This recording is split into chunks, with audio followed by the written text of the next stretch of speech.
Use deep confident. महाराष्ट्राच्या कानाकोपऱ्यातील प्रत्येक घडामोडींचं अचूक आणि निर्भीड प्रतिबिंब.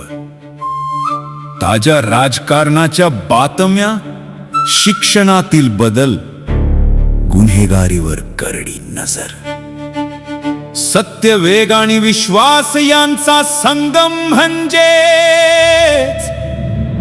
अजिंक्य महाराष्ट्र न्यूज.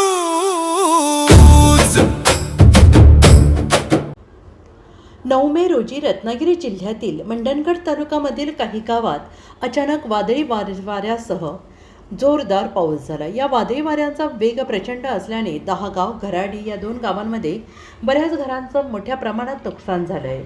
घराचे पत्रे, कौल उडून गेल्यामुळे अनेक घरात अवकाळी पावसाचे पाणी जाऊन घरातील सामानाची मोठ्या प्रमाणात नुकसान झाले.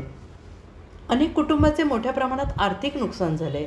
9 मे रोजी झालेल्या वादळामुळे इलेक्ट्रिसिटीचा मोठा खोळंबा झाला असून सर्वच ठिकाणी लाईटचे पोल पडले असल्याने मागील 3 दिवसांपासून लाईट नसल्याने नागरिकांना मोठ्या प्रमाणात संकटांना सामोरं जावं लागत आहे.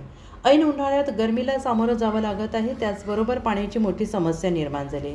विहिरींमधून पाणी भरून आणावं लागत आहे. कोणत्याही प्रकारची आपत्कालीन सेवा उपलब्ध नसल्याने नागरिक पाण्यासाठी मोठी कसरत करावी लागते आहे. अद्याप कोणीही राजकीय नेता या भागात फिरकलेला नसून बऱ्याच समाजसेवकांनी या भागात दुर्लक्ष केलेलं आहे.